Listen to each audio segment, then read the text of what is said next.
All right. Can I do that? Yeah. You're taking notes? I'll take notes. All right. Welcome one and all. This is a meeting of the Budget and Finance Subcommittee. We're in the first floor of 30 Common Street, and I'm calling the meeting to order. Roll call, Lindsay. Here. David, here. Kendra will be coming. So, next item on the agenda is Superintendent's recommended budget. I'll pass it to Ms. Perkins. Thank you. So we didn't quite finish the curriculum for Dr. McGinnis's portion, and we're going to pick it up where she left off at the last meeting. So we are on slide 37 for anybody who's following the slides. If anybody needs any of the documents, they're on the side table. And I'll hand it over to Dr. McGinnis. Thank you, Heidi. So at our last meeting, we went over all the accomplishments that we're very proud of in the district. And we concluded with some information on our iReady online assessment tool and all the work that's gone into that and how helpful it's been for our instruction this year. So we're picking up at this meeting with the goals that we have going forward, which are based on a lot of the accomplishments from last year to have this cohesive system of both professional development and instruction. So top of order here is to create a multi-tiered system of support. It's the acronym MTSS that you'll see a lot in the literature right now. And it's basically a preventative framework for both academic and social-emotional or behavioral systems, and it has tiered systems. We have a crew of maybe 8 of us, I think, that went to a multi-day training on this just to sort of start the district thinking, and worked with the Department of Ed on developing the beginnings of the plan. So we are going to have a whole team in the district with stakeholders from across the schools to really focus on that framework next year. Then we, of course, are expanding our FLES, which is wonderful, into the grades 4 and 5, and that will complete our elementary FLES program. We are implementing 2 Chapter 74 vocational programs. One will start next year, and one will start FY22. So the engineering technology is next year, and the medical assisting is set for, again, school year 22. We're going to expand our coaching model. The reason we're doing that is it's a high leverage, outcome-based model that has shown terrific school student achievement and growth from the elementary levels, and we are expanded it into the middle school this year. And what we're doing is presently we share coaches, a math and a literacy coach, between 2 of the elementary schools. And in next year, what we're hoping to do is to have 1 coach solely at the Cunniff School, and then there'll be a literacy and a math coach at the Lowell School, and a literacy and a math coach continuing at the Hosmer School. So in that way, we are supporting all of the teachers in a much more focused way. And then the last bullet on this first goals list is the our commitment. It's to equity. It's a major goal in our district improvement strategies and plan. We have an equity team across the district right now. We also have a really strong partnership with outside agencies in Watertown in our anti-bias coalition, where we have done pretty much monthly evening events with fantastic speakers, presenters, and restorative circles with our community members. So we're going to continue with that as a main focus. Next slide. Continued goals for next year. As most of the folks in this room, and likely all of the parents know, our focus has been on social-emotional learning in grades K through 5 in particular. Will enter year 3 of responsive classroom fully. And then grades 6 through 12 worked this year. They had teams at each school examining their present practices and then deciding how they were going to go forward. So for next year, we'll have a steering committee at 6 through 8 and 9 through 12 to articulate and implement. So it's just continuing that. Again, our rich partnership with Teaching Learning Alliance, which are our literacy consultants. They support our teachers in the classroom with embedded professional development, so we're going to continue with that. We are expanding and ensuring cohesive professional development. So in the parentheses there, I just listed some examples of our focus areas.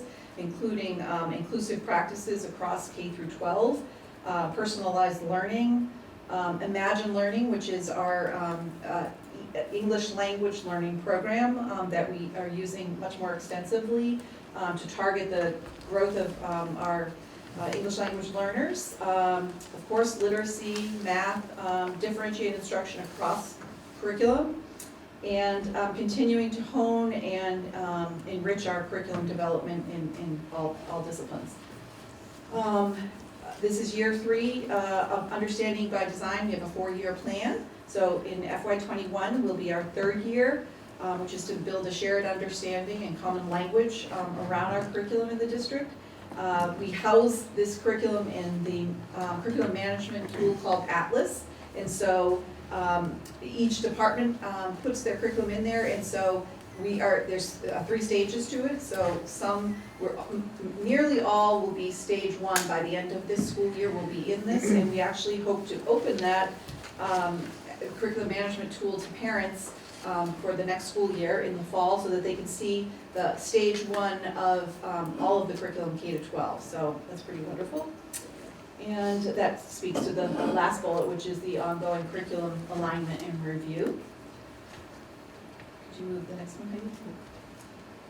And then tied to that, of course, is our professional development, and we are very fortunate in Watertown to have the support from the town and through the leadership of the school committee to use our money wisely and in very rich professional development opportunities. Our curriculum coordinators lead our coaches, our principals lead our coaches, and they do a lot of collaborative work.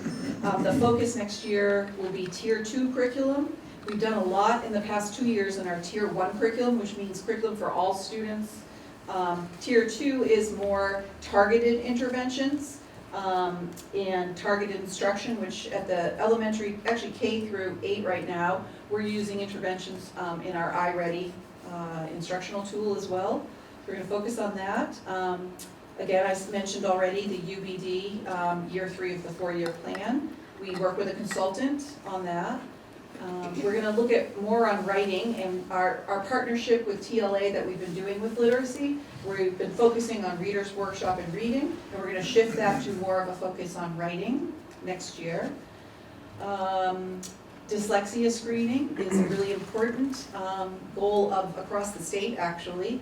And so our curriculum coordinator, K through 8 right now, Deb Opar, has been leading a charge with others in the district to start to look at what we're going to introduce to our very youngest students in the district. So that's something that will be a focus in the fall, but they've already started attending conferences just in planning for that stage.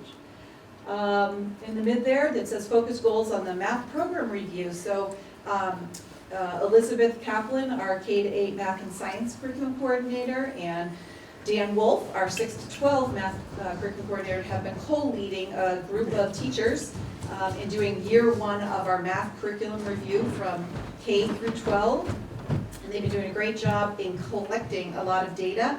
And in fact, within the next month, we have external folks coming from Waltham, and I can't remember the other districts, but there's some folks coming in for multiple days into the district to visit classrooms, visit with coordinators, principals, etc., to do a study of our math program, and they're going to create a report that they'll give to us at the end of the school year. We're going to use that report for year 2 of the math curriculum review. So that's going to be a big focus next year, professional development.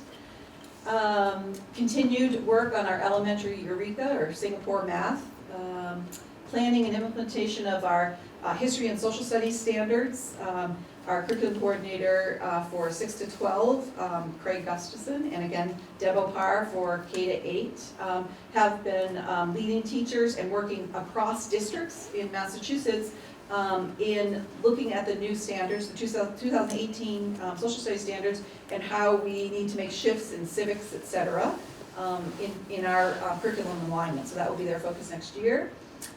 The integration of science and social studies into literacy. So we have this very strong hold right now on literacy at the elementary level over the last 3 years, but what we need to do is really shift that into science and social studies much more.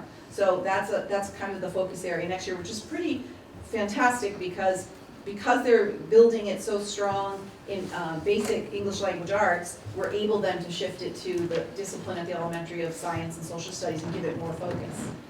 Let's see, I said UBD, differentiated instruction, and then of course, ongoing is using Chromebooks in the classroom for personalized learning. That's just every year we increase the opportunities for that. Do you have any questions I can answer?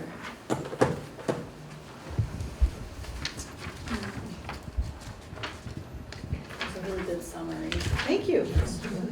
It's a delight to be up here to share with you all of what's happening in the district, because we really are blessed with teachers who have great buy-in and feel supported by our curriculum coordinators and our principals to be able to do this work. Because if we didn't have that, you know, all of this, all that you give us in terms of supporting us financially and stuff wouldn't be put to play. But I think our data shows, I know our data shows increased student achievement across the elementary schools, and now our focus is middle school as well. So, thank you.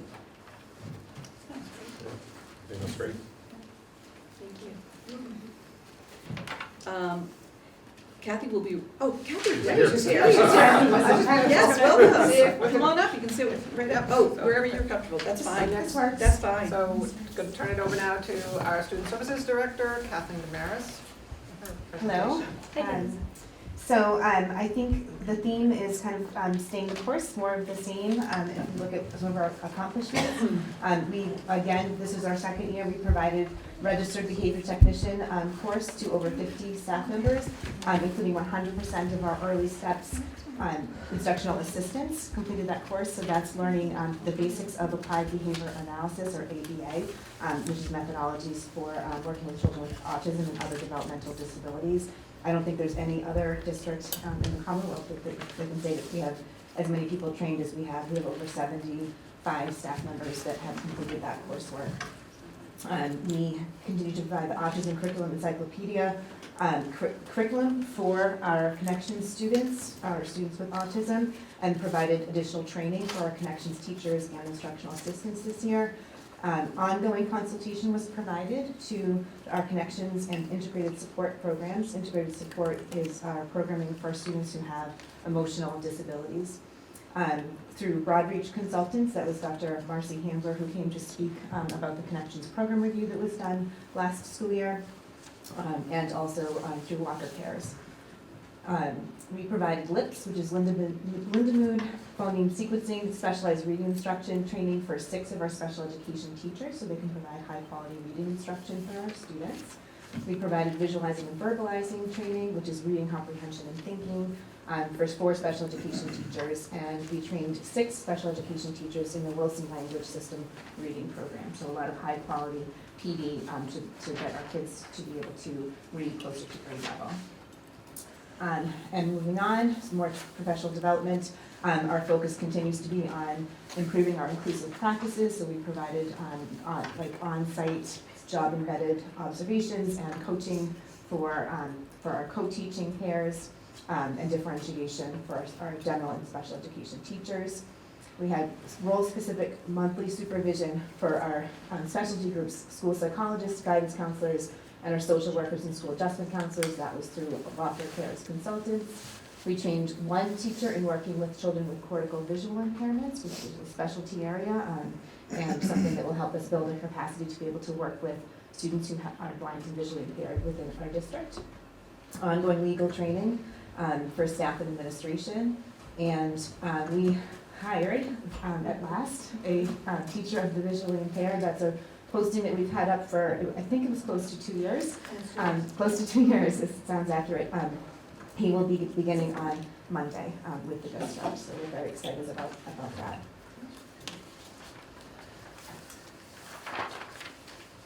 So goals, we want to continue a lot of the work that has been happening. So we want to carry on with the RBT course, look at high quality professional development and job embedded coaching on improving inclusive practices, continue to improve family outreach. Our CPAC, and thank you, Lindsay Mosley is the school committee liaison to the CPAC, has really improved in terms of getting kind of the word out for their training. So we've had some improved attendance with the CPAC, and I think that they're getting more parents that are realizing that they're there and that they're a resource to reach out to when they have questions and concerns. And we also have monthly meetings that are happening, so that there was a pause on that for a couple of years, but that is back up and running. And we're really looking at improving our special education programming, so taking some of the recommendations from the Connections Report, for example, and just making sure that our students are getting the best quality services possible. And then really looking to ensure that our parents and, and our advocates that work with families really view our in-district programs as being the best option for their children. So just looking at some of our budget drivers, out-of-district tuition, we have 56 students currently served in out-of-district placements. That's about the same number that we had last year. We've had a couple returns, a couple that have gone out as well, so it balanced out a bit. There was, as you I think were already aware, a 29% increase in tuition requested by Perkins of the state. We believe that that is going to be granted. With our approximately 10 students that are there, that equates to an increase of $379,579. So that was significant. Overall, the projected FY tuition as of the making of this slide was $5,900,000. That does change on a daily basis, and we kind of make those projections based on if we are seeing a student who's in one of our programs that we feel we're starting to not meet the needs, we might kind of reflect that maybe they might need an outplacement, and we share that information with the business office. That's how we kind of project, but that can change based on move-ins, based on things that we don't foresee happening, but that do happen. We have offset that with grant money, $420,000, and we're looking to increase that for next year to closer, did we say 500,000? With the staffing Yeah, adjustment, yeah, it all okay. rolled into that. Okay. And then we estimate the offset based on FY20 for circuit breakers, so that's monies that we get back from the state to help offset the cost of high-price placements, to be close to $2 million. And then the state foundation reserve offset is a very specialized little piece of circuit breaker, and that we have historically, in years past, we've gotten $250,000 from that. That was cut, and so for last year and this year, it's looking at $125,000, and we believe that this is the last year that is going to be available to any districts. It has historically been Watertown and Holyoke have been the only folks who've qualified for it, and the rules are based on you have to have a school within your geographic boundaries. You have to have your total special education costs be more than 30% of the cost of running the whole district, and you have to have your tuition costs of these schools be more than 30% of your overall tuition costs. Kind of specialized. Looking at transportation, another major budget driver for special education. We do use the collaborative through EDCO and Lab, and that helps to reduce costs. We share with rides with surrounding towns. We have in-district riders. 56 of our students who attend school in the district require transportation as a related service because of their disability. And out-of-district riders, we currently have 42 of those 56 students that go out to outplacements that we're transporting to and from school on a daily basis. Total anticipated costs for this year, $1,200,000, and we have a potential increase. We don't know for sure what that rate is going to be, but we kind of guesstimate that it would be about 2.5%. So that would go up to $1,234,214, and we have offset that with the IDA grant at about $105,000. Thank you, Kathy. You're welcome.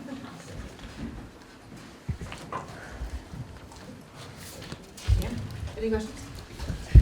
I just needed a refresher. Circuit breaker estimate is based on what percentage did you? The circuit breaker is Assume. announced, we No, I use know, one it's year. normally 75, the maximum is 75. What did you use as your assumption for We use the number? actual for this, so if I can explain Yeah.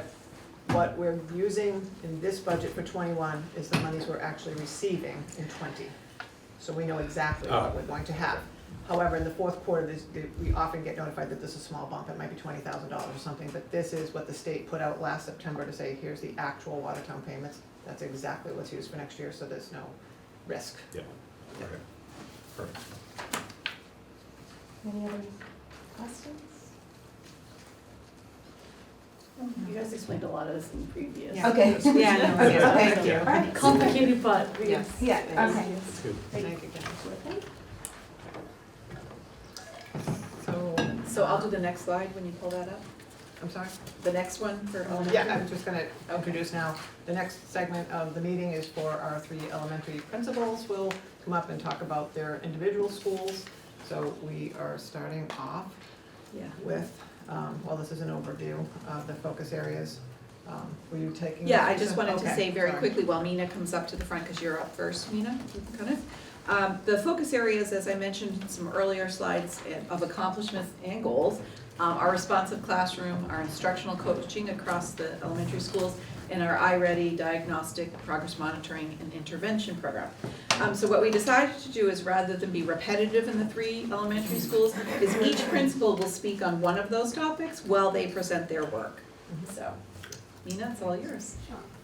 So I'm just going to go through the slide right, this first slide. In terms of accomplishments for us this year, we all across the district are using a standards-aligned curriculum and atlas to deliver core instruction. Grade level co-teaching teams were established at CUNF, and they participate in coaching meetings, coaching cycles, and targeted professional development. Instruction, again, is data-driven. We do a lot of assessing and putting that information on data grids. Teachers meet with coordinators, with coaches, and with myself, and roll the data consistently. We also have FLES instruction that has extended through grade 3 this year, and we're looking forward to next year having grades 4 and 5. And we also have responsive classroom, which is supporting creating engaging learning communities in our school. In terms of goals for FY21, we're looking forward to expanding the FLES curriculum for grades 4 and 5. As Teresa said earlier, we're looking forward to also looking at tier 2 for our students. We feel that we have a solid tier 1 now, where we have core curriculum, and we're presenting it to the best extent that we can. And we're also looking forward to expanding grade level co-teaching partnerships within our school as well. I am going to spend a few minutes just talking about the coaching piece that is common to all 3 schools. And as Teresa said earlier, there are literacy and math coaches in place at Hosmer, Cunniff, and Lowell. The Lowell School and the Cunniff School this year share a literacy coach and a math coach. And coaches have been an amazing addition to our school in terms of supporting best practices for teaching in our schools. And next year at Cunniff, I know we're looking forward to adding a full-time coach that will be part literacy and part mathematics. But I wanted to just talk a little bit about the coach's role in each of our schools. One of the things that we do with our coaches is we have a calendar so that teachers understand that they are meeting with coaches on a regular basis. And just speaking for Cunniff, I know that each month I put out a calendar, and our coach meets with grade level teams consistently every other week. And it's a little different in each school, but we each support those coaching meetings because they're a really integral part of really supporting best teaching practices.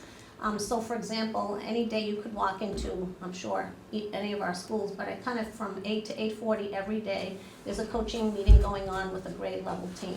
And during that time, what they're doing is they're either breaking down a new unit, which means really looking at that unit that they're gonna teach, looking at lesson 1, how they're gonna support that in their classroom. They're also looking at how they're gonna support different instructional groupings with students. And the coach really guides them and leads them with any questions that they might have, and really understanding and supporting the piece where the planning really has to be integral so that they can make the most of that reader's workshop and that opportunity that they have with students in terms of presenting like a 10-minute mini lesson, and then really going with the instruction and moving forward from that piece on. The same thing happens in math. We have a math coach that supports best practices in mathematics. And what she does also, she goes into classrooms, supports teachers in terms of implementing the strategy or the skill that is being taught that day. And then also, you know, working with students and helping teachers make the best in terms of how do you meet with the needs of all your learners in your classroom as well. Another piece that is an important part of facilitating the work with coaches is, I know as principals, we also meet with the coordinators, and then sometimes we include the coaches as well, or sometimes the coordinator is the liaison between whatever our meeting took place and consisted of, and then they relay that message to coaches as well. But I know at Cuniff, and I know Stacy and Erin do also, we always meet with coaches. They come into our office, you know, on a daily basis, on a weekly basis, and we have important discussions that include, you know, should there be a coaching cycle in a particular classroom with a new teacher who needs support with something that really needs to be, you know, guided. And then we also talk about some of the wonderful things that are happening in our school that we see in terms of data that is really showing important moves forward and in growth in our students. So those are some of the things that are really facilitating the process. And I know, speaking just from the discussions that I have had with Stacy and Erin, coaches are really accepted in all of our schools, because I think teachers really see the importance and the support that they get with the planning, so that when they go into classrooms, they really are fully prepared to utilize all the skills, strategies, and materials that they have to make the most of either readers workshop or math workshop. Okay. Anybody have any questions about coaches? Thank you. Thank you. We'll move on to Hosmer Elementary. Principal Erin Wilton. Hey, everyone. So Hosmer has had a number of accomplishments this year, I believe. The first one was that we were designated a school of distinction for our high growth by the Department of Elementary Ed and Elementary and Secondary Education.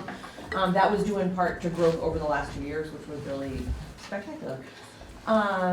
This year, we've established regular collaborative inquiry meetings in grade level teams for teachers. So this is specific time dedicated for teachers to be working with coaches, to be looking ahead for curriculum and planning both the tier 1 work as well as interventions. So creating that time in the day has created a predictable structure for teachers to really be able to dive into that work. We've also been working hard on increasing a collaborative culture by working on, we have monthly Hosmer walks with a focus on responsive classroom. So teachers are just being freed up at different periods of time to actually go into each other's classroom and see how things are going. And they have been a wonderful learning experience for the people who've been able to participate so far. As with the other schools for responsive classroom, we've been focusing on positive teacher language. That has therefore been the focus of the walks. We've, as others have mentioned, expanded Spanish language to FLES, and we have been making a concerted effort to really increase communication to families, both through the weekly SMORE and an increased social media presence. We've continued the work with TLA. We are 1-to-1 for Chromebooks now with grades 2 through 5, which is fantastic. And we've been increasing the number of iPads for kids in K1. And as along with the other schools, we've also added kindergarten IAs to all classrooms, which has made a big impact in terms of teachers having the ability to do more small group instruction. And it can't be understated that kindergartners are learning how to do school. And so having a second adult in the morning to help them unpack, get ready, and transition makes a huge difference. Can I ask a couple questions on that side? Sure. What did you do to make space for like the collaborative culture walks as well as the regular collaborative inquiry? Like, what tweaks did you make? So, 2 different things. For collaborative inquiry, it has been using the time in the morning when kids are arriving through the morning meeting time. So every other week, so for instance, if a 4th grade team is meeting on Tuesday morning, I'm covering their arrival time with IAs or someone else who's available. So we have just a predictable schedule that we made so that everybody can be free until 8:30. So the meeting is only about a half an hour, but it's enough time to be able to get together and get some traction with the coach before they move into doing independent planning. Okay, so it's like 8:05 to 8:30 Every other week, every other week, grade level. yes. Including the special ed teacher. And then for Hosmer walks, I've scheduled them on the half day because IAs don't require a lunch on half day. And so that means that I can shuffle the IAs all around to cover, and we have just a master list of, for the whole year, these 8 go this month, the next 8. So by the end of the year, everyone will have gone on a visit, and that includes speech language, guidance. So it's been, I will give credit where credit is due. Mary Kate Fitzpatrick is amazing at figuring these things out. And so we've been flexible in the places where we can be. And for the kindergarten IAs, are they, I know that over the years we've gone back and forth about having them, not having them. Are they in there all day, or are they in there just instruction time, or like transition times? They are, Teresa, I don't know if you can help me on this one. They're not there all day, but it's, Yeah, they all do, they work 5 18, 19 hours, is that Okay. where they're at? they're less than full-time, but they're there at a critical part of the day, Yeah. mostly from arrival through lunch. Okay, great.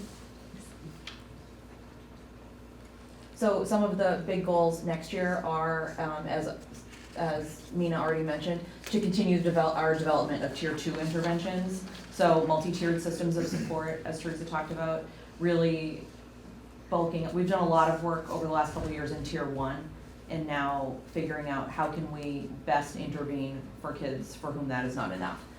I've been working a lot with Kathy around implementing some of the guidance put forth in the Connections Program Review, and that will continue to be a major focus for next year. Obviously, continuing to work on responsive classroom practices, and echoing what others have said, diversifying our resources so that they better represent students, which does also tie into the professional development that we're doing with teachers in terms of making them more comfortable about talking about issues around race, class, and difference. So those things work together. Can you go to the next one? Or is it the next? That's it, Well, yeah. I'm also the representative to talk about iReady. So we're in year 2 of our iReady usage. So I would say that in year 1, I was the math coach, so I was using iReady all the time. And it was really used mostly as a diagnostic tool. So just the beginning, middle, and end of the year. It did help us to shine a light on some issues with the tier 1 program. So it was the impetus for us really making some changes in math and starting to use Eureka, because when we were using an assessment tool that really pushed up the level of rigor, it illuminated for people that we had to push up the level of rigor with our instruction. So moving into year 2, what I've noticed this year is moving away from just kind of using it for a diagnostic use to using it more as for instructional use. So to kind of illustrate that, we had mid-year data meetings with each teaching team, and a lot of teachers were now more comfortable with using it and saying, oh, if this kid needs to learn this skill, we can assign this lesson. So I see us moving in a direction of more instructional use, which again will be super helpful once we're establishing multi-tiered systems of support. The third kind of component of iReady is standards mastery. And we've kind of only touched on that, but the standards mastery allows teachers to work together to say, we want to work on this particular standard. And if we're building systems for intervention, being able to do it at that level of precision will be extremely beneficial. I'll just add that you should probably know for iReady that our iReady scores and our MCAS scores were in complete alignment last year. There were very few outliers. So in that sense, for teachers, they're incredibly, much more confident now in what iReady was doing based on those matching data points. And we have done a very good job in our implementation to the point where we were asked to present at the conference on a successful year 1 and year 2 implementation. Unfortunately, we're not doing it anymore because coronavirus. But otherwise, but we're looking forward to doing it again. So. Are there any questions? I can see that Kendra has one. Kendra. I'm very predictable. I know. I don't really understand what you mean by standards mastery. So I can give you an example from last year. There are certain standards that we in math and in literacy that we know are more essential than others. So in 4th grade math, understanding that multiplication is comparison is a standard that kids have to master in order to be able to be fully successful in 4th grade. So iReady has some targeted assessments where you can only test that standard. And so it allows teachers to teach a concept, assign this unbiased assessment, and then really look at, did our instruction work? And can target at the kid and at the question level of what do we need to do now, and then give another one later on. So there are some ways where iReady has features basically that can take the place of larger assessments in a much more precise manner. Okay. And what is like a full roll up, like, when do you feel like, oh, it's been 5 years, we're like doing it as we want to be doing it? Like, when do you feel that happens? That's a good question. 5 I'm years. not sure. I don't know, 5 years. it's over 5 years. Yeah, I mean, we're in a good place now, Yeah. and there are a lot of people who are still discovering Yeah. things. So that's fine. The confidence is building in using it. I think next year we'll probably get a little closer in standards mastery, and I do think it'll take even a couple of years longer than that, just to get people using it as just part of what we do. Okay. And you feel confident about the instruction piece? Like, is that equally important, do you feel like, in terms of what? I feel like what iReady offers for instruction is quality. The Okay. challenge is simply making sure that the right lessons are assigned to the right child at the right time. So that does require, as with all things, it's only as good as the teacher is able to make it. So now that we're 2 years in, and teachers are able to say, oh, he knows how to do that, we're not gonna waste time on that. Right. Move him up over to this lesson. The more that teachers feel equipped to make those decisions, the better the tool Okay. will be. We actually, just to add, for the first time this year with what Erin was saying at the mid-year data meetings at the elementary school, a product of those meetings that was unexpected and really good is that teachers actually mid-year adjusted students' lesson paths, which is something they didn't do before. So they were able to look at their individual kids and be like, oh, they're not working on the right thing, or oh, they're working too low, let me adjust it. And so that was kind of an improvement that we've made this year, and, you know, made it more focused. Yes. The two questions I had is, one is, do you have a sense, and this is really more like across different grade levels, how often or how much time kids are spending on the instruction pieces, using those tools, or what kind of variability is there? And then my second question is completely separate, is I'm assuming this means that we're paying for a license for diagnostic and instruction for each All the kid. same thing. Right. I'm just curious, what is actually the investment that the district is making at this time? Like, how much does it cost for us to be paying for iReady for those licenses? I'm just kind of curious what we're investing. So the first one I'll answer. You asked the first option. I was saying- I think someone might know the answer to the other one. Another time. So in terms of time, iReady used to say 45 minutes a week for ELA and math. They're now saying 30 minutes. That is enough time that after that, the return kind of falls off. Yeah. So really only about that much. If we're talking about the instructional Yeah. modules, that's not including like the diagnostic piece, or if we were Yeah. using standards mastery.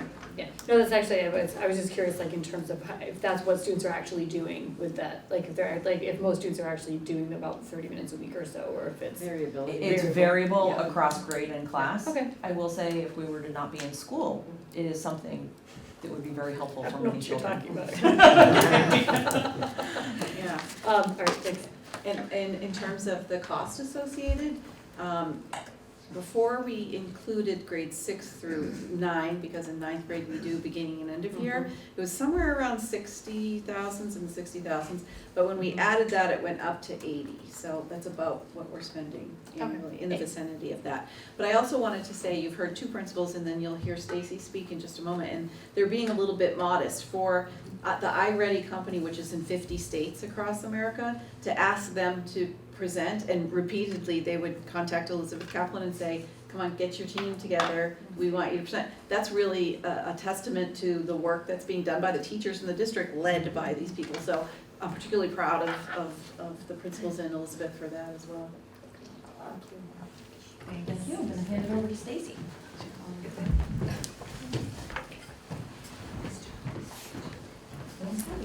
Good evening. So many of our accomplishments are shared across the district, which is lovely. So I probably won't go through all of the bullet points in depth, but I'll just run down. I think a couple of the differences for the Lowell School as far as accomplishments went this year is we created a parent diversity council, which advises the school leadership. It's a council that meets monthly. A group of parents come in and they really talk about the experience their children are having in our schools and things that, giving us suggestions and things that we can do to make those experiences even better. They've recently spent a lot of time creating book lists for each grade level for classrooms so that the books in our classrooms represent the families of our school, and they spend a lot of time doing this. They're also, going to the meetings, I find that they're really creating a very safe space to talk about kind of their needs and how they feel about being in a school system and being of diverse backgrounds, and also being there to support one another. And it's quite a lovely evening when they come together. Usually they take more time than they usually plan for. We expanded the iReady, so Erin just went all over that. We, again, looking forward, this year we spent a lot of time in K2 and 5, really working on that coaching with TLA, and in grade 5. We've seen some amazing work done with Elizabeth and Deb Opar, bringing that science and the literacy together, and they're on a really amazing unit right now for advocacy and argument. They spent a lot of time trying to bring these two worlds together, the content for our kids, and the rigor is amazing. So I think that all was being worked out with our coaches and our TLA representative. We spent a lot of time, and I'm going to kind of go over this quickly, but SEL goal for this year was further expanding the responsive classroom, and I'll go a little deeper into that for our 3 schools. Our social emotional team attended the Marcia Garcia Winners Social 3-Day Thinking Conference this fall, so we sent the whole entire group that supports our students to that conference to really bring back some more strategies to work with our kiddos around social thinking. We enhanced our reach out to our L parents, really started with a Lowell dinner at the beginning of the school year, bringing them in for parent coffees specific for their needs, and also been spending a lot of time trying to make sure we get resources to them in their home language. Our PTO continues a lot of work with rich cultural events. This year we started kind of a new offset of the PTO. We have now an enrichment coordinator. The enrichment coordinator is focused on making sure that each grade level has 2 enrichments that are brought in-house to the school to actually enhance the curriculum and their standards base. So our focus this year was a lot on literacy and science.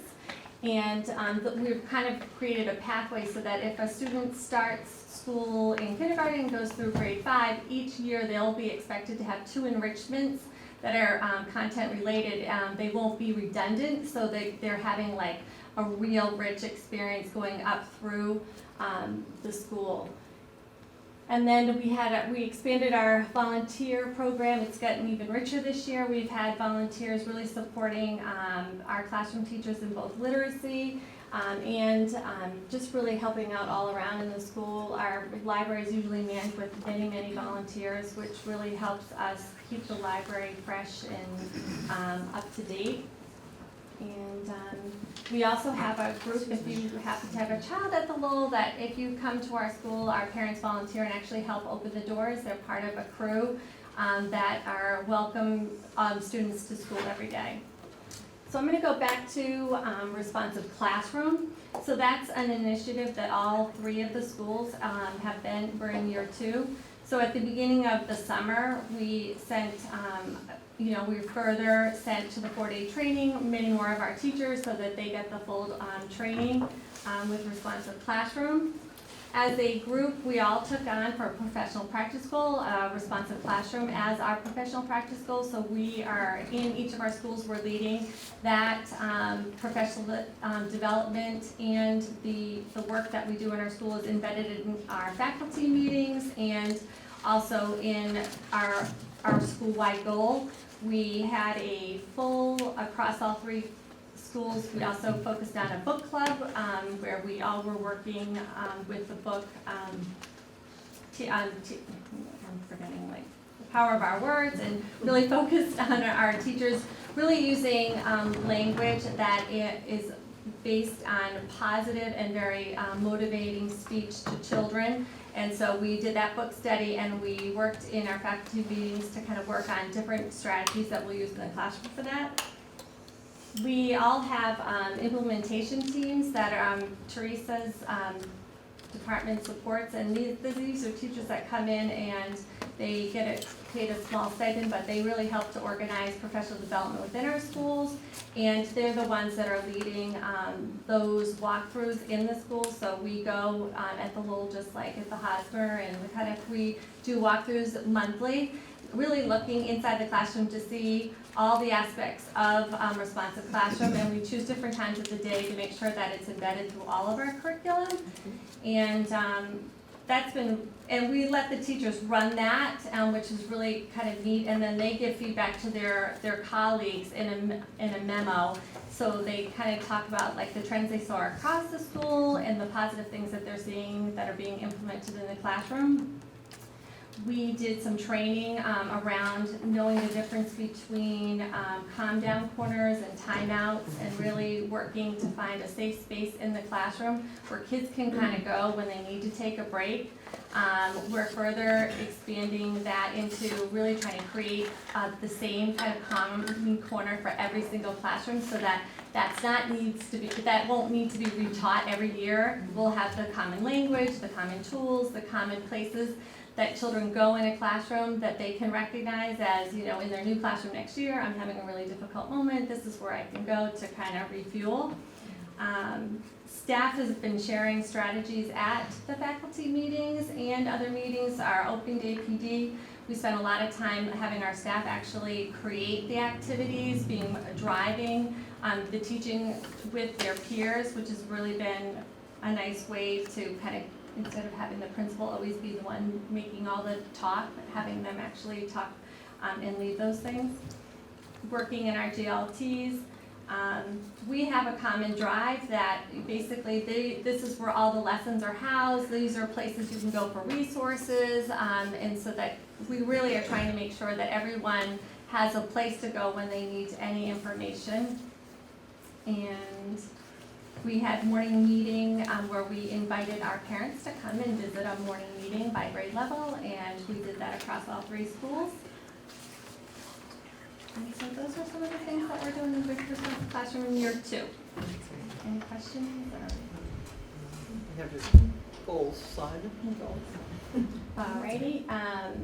So what we'll do is we're going to work on strengthening our culture of collaboration with teacher leadership, really working on creating those ILTs for next year, really having the teachers start to take the ownership of the communication and messaging, so that they'll be working closely with the coaches, curriculum coordinators, and principals, and really trying to build the capacity of our teachers to really be helping us make decisions, and so they're not top down, but they're really organically decisions that we all agree on.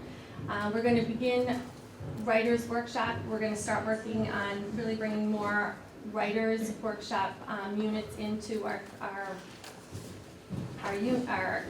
writing block. One of the things we've done is we've kind of let people dabble in them. We bought the curriculum last year. They've already started to work with them. They're already starting to adopt them and seeing the value in them. But we'll spend some more direct collaboration time on that. We are going to work on articulating an MTSS for literacy next year, and really trying to find ways that we can create areas in our day to really address students' their needs, you know, in a win block, which really kind of is going to focus on making sure that they have an area for intervention or maybe enrichment, and really looking for individualized learning for students in that block. we're gonna create, we're gonna continue our SEL work, working on a bully-free climate. We're working on trying to get a group of leaders to the responsive classroom bullying, PD, to kind of like just have everybody kind of more ownership of like looking for those things that we want to recognize that might be happening in our school. Expand on the parent and student diversity councils, just trying to bring more people into those, maybe even expand them to invite other schools to be part of them. So, Thank you. any other questions or? No? Can I just say one more thing before we move on to your next section? So this is my 4th year in the district, and if those of you who are familiar, 4 years ago when I came here, there was a much less cohesive environment and practices at each elementary school. That's an Mar- understatement. Okay, that is an understatement, I'm just trying to be politically correct. And it wasn't out of any fault of any teacher or anything like that, it was a systematic situation, an organizational structure. So I think a witness tonight of what the principals have shown you, in terms of both their accomplishments and their goals, just shows how well the system has worked together. And that includes the curriculum coordinators that work closely with the principals on this. So I just want to say that it's really remarkable and another pride point. Yeah, no, just to echo that, I've seen a huge difference. This is my beginning of my 5th year, and it's striking just to hear you all talk about what you do, both in content of what you're talking about and the amazing things that are happening at the elementary schools, but seeing it as a team and as a unit is really, it's really amazing. It just makes me so happy. So thank you for all your work. Anyone else want to say? No, Laurie. Okay, we're gonna move on then. We have I thought you were trying to say hello. So the principals are all set, right? Yes. Yeah. Next item is proposed changes to special education summer program salary rates. Yes. Thank you. Yeah, thank you.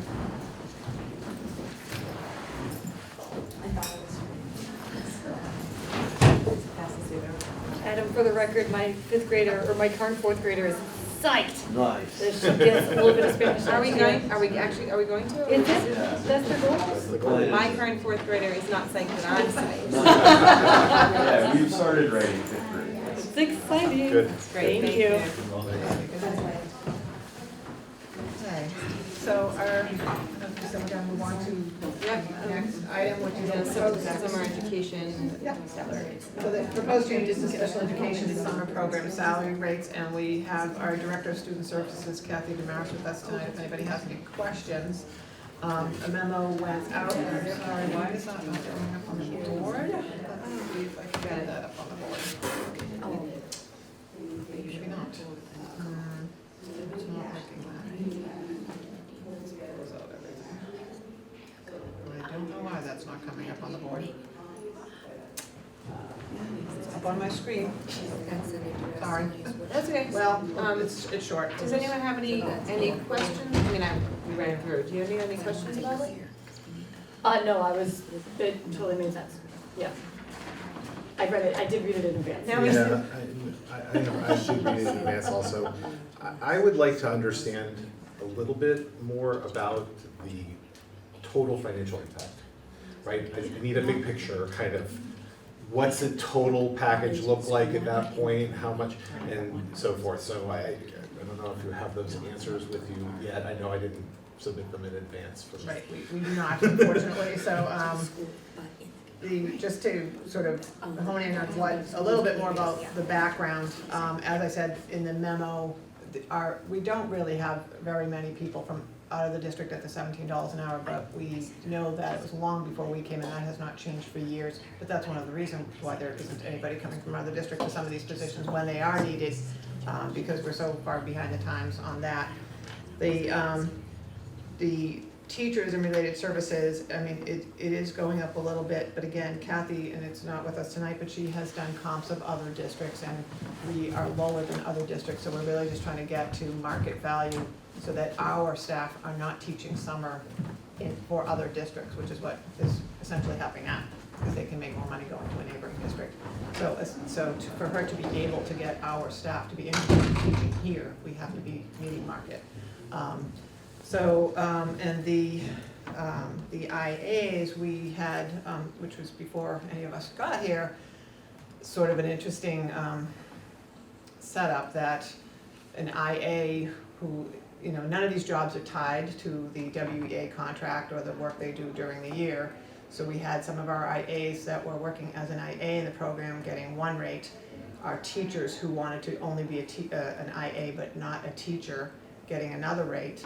And if the IAs are getting the same rate they get in their IA contract, it was sometimes higher than what the teacher was getting to be an IA, right beside the IA. So myself, the Director of Human Resources, and all of the administration and all the cabinet are really working to disentangle what, and John had mentioned it in his memo too, his email, that for some reason over the years, certain jobs that are not WEA or other union jobs during their regular primary job, somehow some of them have become that people believe they're supposed to get their rate from their other job.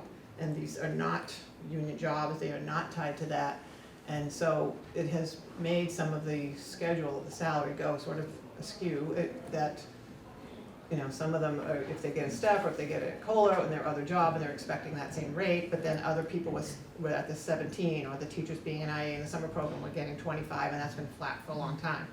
So we're looking at a lot of the programs of these secondary type or second jobs that somebody may have, and really valuing what is the value of the position, which has no relation to whatever else is going on in the primary job. I think And so that's this part is- as well. So this is market, you know, that's, go ahead Sorry. Kathy, I'm sorry. No. I think that's part of why we have had challenges over the past couple of years, having teachers, having nurses, having speech language pathologists, occupational therapists, wanting to work in the summer because the pay was based on the after school rate that was contractual, which was $30 an hour. And it just wasn't worth it for a lot of our staff to come in, even, you know, it's a half day, so that they might be commuting, and it just wasn't worth their time to kind of commit to it. So just over the years, the coordinators who are doing the hiring have been really scrambling in order to get these positions filled. And, you know, Amy can testify how important it is that we provide extended year services per students' IEPs to prevent regression. And it's best if we have our own people, you know, coming to do the work, and we want to make sure that we're valuing. And I encourage teachers to take their summers off if they can and they're able to do that. But I really do appreciate when people do come and work and help the children to keep their skills up so that they hit the ground running in September. And just want to make sure that we show the value of that. We've had to go with agencies for nursing and for speech language pathology for the past 2 summers. For that specific reason, that it was this $30 an hour rate that was tied down, and everyone thought that it was contractual, and, you know, we've learned that it really isn't connected to what the contract is, so we're not married to those rates. So I was gonna ask that question, because we did just renegotiate Unit A, and it went from 30 to 35. That is not related to this? It does not need to be, no. And So so what's this, that for then? I thought, that's for doing curriculum work, doing after school work. So if we're having a committee, like we just posted for the anti-bullying, for re-upping our anti-bullying plan, that rate is kind of going based on the contract. But this is really Professional development rate that you get paid for doing professional development is different than. no, it's just, it wasn't, I think the language was vaguer in the contract, so I just didn't know how it was related. When it was first brought up in the contract discussions, it was brought up as summer. So okay. I just don't. Neither one of us were present during I this, know. so I'm sorry. But I asked Dee when she was But there, yeah. but I had that question because we did move it. And my other question was, how, like an internal IA, how much do they make now? Like how much lower is it potentially gonna be? So I'm just they have a wondering. range. So if we have a very veteran IA, I think that for some of them, the 25 might be less. And there's consideration of whether we need to do some grandfathering for a certain group.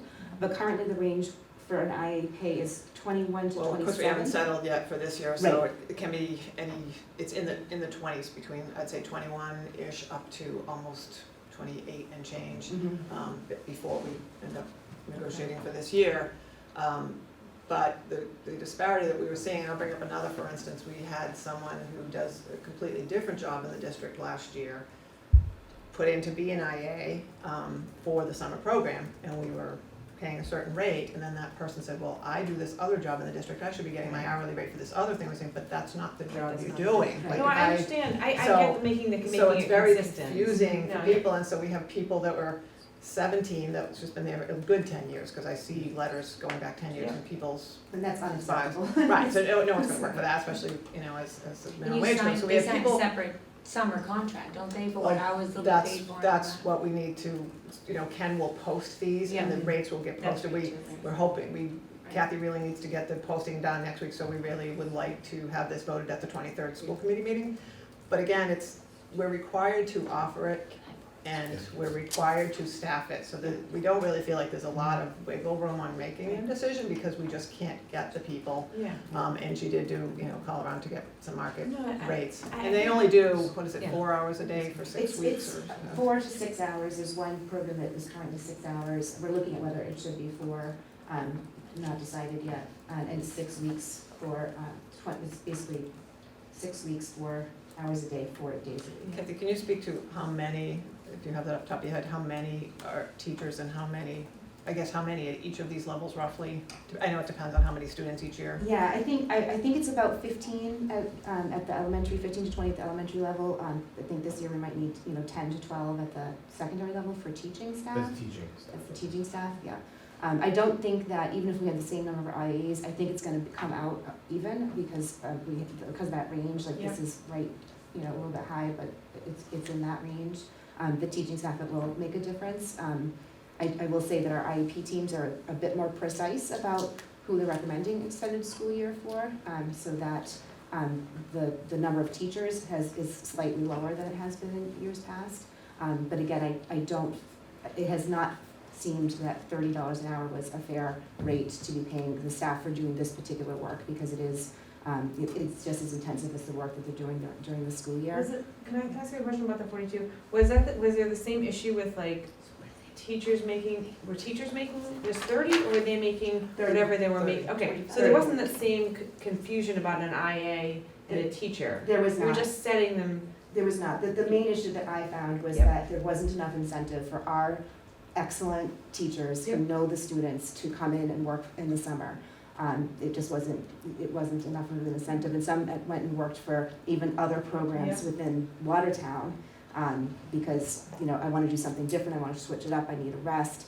This summer was the first summer since I've been here where I had a parent who actually did complain about kind of the quality of what the services were, when we had somebody who was a licensed teacher, but not one of our own. It was somebody that we hired from outside, and I don't want parents to be dissatisfied with their services. Amy? Yeah, I'll just make a comment to that, because it's, as far as the specialists go, it really stands strong when you have someone that's worked with your child all Right. year. And a lot of the therapists or the speech therapists, OTs, PTs, they do count on this summer job. Mm-hmm. And at the rate they were getting paid before, it just wasn't worth the money, because they are professional. I mean, Right. they have licenses that they have to, uphold and all that.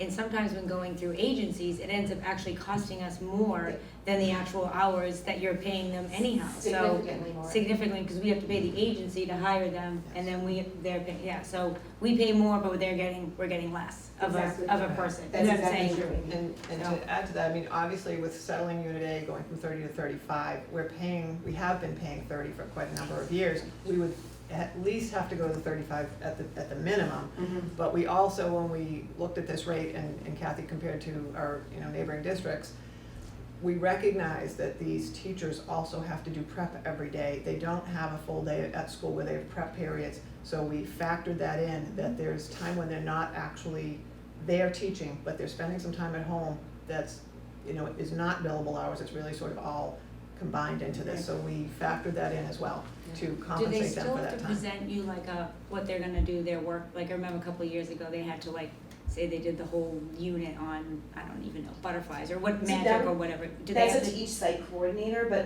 they do all have to produce progress reports that Okay. get sent home So to parents. that's So they have to extra work, report yeah. out on, the legal document, on the IEP goals, Yeah. where are the students at, what do they work on, how do we maintain the skills? So it is legally required services that they're providing, Yeah, and it's I valued. Theoretically, I think we absolutely have to do it. My question, and maybe this would be good to bring to the full school committee, is David's point about Mhm. what are the cost implications, just We so can we have that are, for you by tomorrow. yeah, just so we know, prior Right. to, Yeah.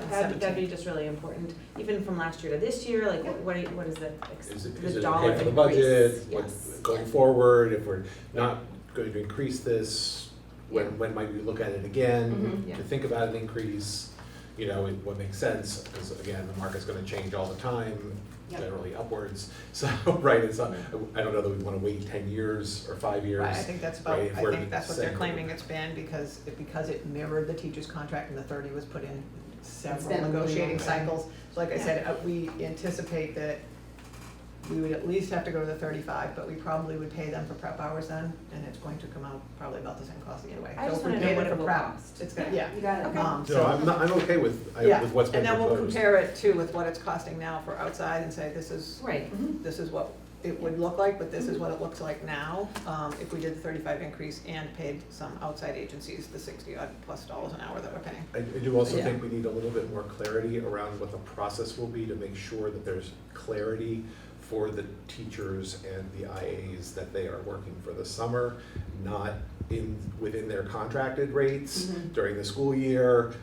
That's gotta be in That'll be in the the job job posting. description. That'll be in the and job so- posting. Right, but I'm just Yeah. saying, like, That's that's the the, posting and the appointment letters. Yep. right, so we that's- just need to make sure that everybody's clear Yeah, we've across had the those board. discussions with the HR and I'm everything, worried that's all about the set. grandfathering even, just because that And I don't know. Doesn't sound- We're not doesn't sure if we sound would even quite as propose that. kosher. And if people choose not to come back this year that were there last year because of that, then so be it. But we really need to establish rates for the job content and the Right. responsibilities. And we had, like I said, there were people from the outside for 17, we don't know why, it was here years before us. 17, teachers being an IA at 25 and IAs being an IA sometimes at 28, which it was just, why do we have 3 different rates for the exact same work? Yeah. And so that was there when we came aboard, and we're really just trying to get some of these things as if nothing ever existed and we were coming in with a salary structure, like a brand new company or a brand new anything, entity. How would you set that up with the responsibilities of the job and the job content, and everybody's doing the same job and the rate is the rate?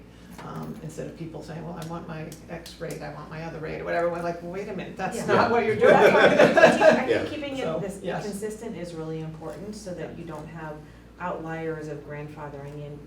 You make a good case for why it should be that way, and we should just stick with it. I was just gonna say, I think that, I don't know how many people watch our subcommittee meetings, but when we're talking about it further, I think that we should just be careful about making it sound too much like this is going to get us, our in-house teachers, to participate in the summer program, because while that's a goal to make it more appealing, I also think that, we don't wanna be saying that if they don't, we won't get a high-quality program, because Right. that's really what we're aiming to do. And so, regardless, I think when you increase the pay, we'll get, more people interested in it, have a better pick of who we want to do the job, and so I just wanna be careful about not talking too much about having a summer program being dependent on getting exactly the people we currently have working doing, because that might not be possible anyways. Yeah. That is true. And a big part of this is really to be equitable to what other districts are paying. And so we wanna be competitive, Regardless right. of the other side of it, I mean, we really just want to be Yep. valuing the work that people are doing, and Exactly. they haven't had an increase in many Yeah. years. To that point, could we maybe have some numbers around what other districts are paying? Kathy doesn't have that with her, but she has Yeah. that. Mhm. Yeah, Okay. so we'll. That would also be I can helpful. bring that back to the, on the 17th. I can bring that back on the 17th and include it for that. Great. That'd be super. Okay? Okay, Thank you. do you need us to make a Yeah, motion to we- move this forward to we the do. full school committee? Okay. Is there a motion, or can I get a motion to, recommend hourly rates for the extended school year for FY '20 to the full school committee? So moved. Second. All in favor? Aye. You guys have it? we'll move forward to the next school committee meeting. The next item is FY20 increase for compensation for employees in community education. Okay, thank you, yes, lengthy. Thanks, Thank you, Kathy. Kathy. Deb Cornelius, our community Sorry, you're education director, is here as well, for any questions as we go through this. So there had been a memo earlier that had gone to the school committee. It was decided to send it back to subcommittee, so here we are discussing. And since that time, although Deb and I had met and had extensive conversation about the programs and things that were going on, after I had some questions that John had forwarded or some thoughts, and we met again and took an even deeper dive. So we came forth with, and again, I don't think I'm gonna be able to bring it up because I don't know why these documents are not working when the others did. But essentially amending some of the recommendations, and the largest one being at the end of 18, at one of the end of the FY18 meetings, I wasn't here then, but there was apparently a recommendation for the step scale that is now in place and potentially a COLA on that step scale each year. There is a good point that does not exist for other non-union staff throughout, but that is what the committee voted at that time, so that's what we have right now. That was why that was put in the original letter. So at this time, the Deb's staff and extended day, I'll start with that because that's primarily the driver on this. They have all received a step if they were eligible for a step. It is an 8-step scale. A good number of them were already at an 8 because they had been an I-8 for the district already for a number of years and they just came over into that position. But anyone else that was eligible has already received their step for this year as they were supposed to. If they have worked more than half a year the prior year, we make that, we determine they're eligible for a step. If they've come in maybe in April or May and they only worked a little bit, just like everything else, they're not eligible for a step for the full next school year, so that's how that's applied. So the question now then is, the largest question on this is whether the committee chooses or determines whether they want to apply a COLA to that step scale each year or just have the steps. And once we have that guidance, we will run P&Ls and all sorts of things, but since we don't know what the rates will be, we haven't been able to finish that work. That's the largest one. It does affect about, I think, 95 staff overall that are on your step scale. That's who would get the COLA, and when we had made the prior, Deb had done some calculations, it would have cost a total of about $17,000 to apply that, but again, it will compound over time. And it is an anomaly with the other non-aligned positions in the district, so Deb The had. step or the COLA is another. Having two. There's not that many, there's not really steps for anybody that's not in a union contract. Right. There's an annual COLA. In discussions, which I did put in here with our director, she felt that her staff, the morale and their interest was stronger in having steps than a COLA. But of course, when people reach step 8, they would not have a step or a COLA unless the committee determines to give only a step and do just a COLA on step 8 or to freeze step 8, or we really don't have a recommendation because it was already one in 18, and so we're really whatever the committee thought at that time and what they want to consider now, if we want to still do steps in COLA or if the committee chooses to make some other decision. We're sort of looking for guidance on what the committee wants to do with that. I'll just run down quickly the other ones I know you've read. So the nursing rates, it's similar to the last discussion we just had. I had sent you, I ran a Glassdoor average for Watertown of a nursing rate. It's about $68,000. Obviously some higher, some lower. Nurses typically, and we're all pretty aware that they run 70 to 80,000 in most places. So using that, and again, knowing that the rates went up for Unit A, and a lot of these people, if they come from Unit A, would not expect to get less in the after-school program, even though it's not tied to the contract. It would be difficult to have people interested, and Deb's having a heck of a time getting people from outside the district or inside the district to take these nursing positions, because it's all her after-school positions are very undesirable hours for the average person. So people that are in our district that just stay at the school would probably have a reasonable expectation that they wouldn't be getting less than they got through the rest of the school day for doing the same type of work. And for people to come from the outside, they're probably not gonna come and work 2 to 5 or 2 to 6. So that's the problem. It's very difficult to get people in her positions at all, in any of the positions. So based on the fact that, again, these rates have not gone up for a number of years, probably, probably has been several rounds of negotiations that it's just mirrored it for some reason and been like that, and based on what nurses get now and the difficulty she's having, we're recommending going from 30 to 36. We think 36 helps us separate this from in any way appearing that it's tied to the teacher's contract, which we definitely want to do, and also it's a little bit higher than what the Glassdoor average rate would have been of $32.50 because it is an undesirable shift. It's very difficult to fill.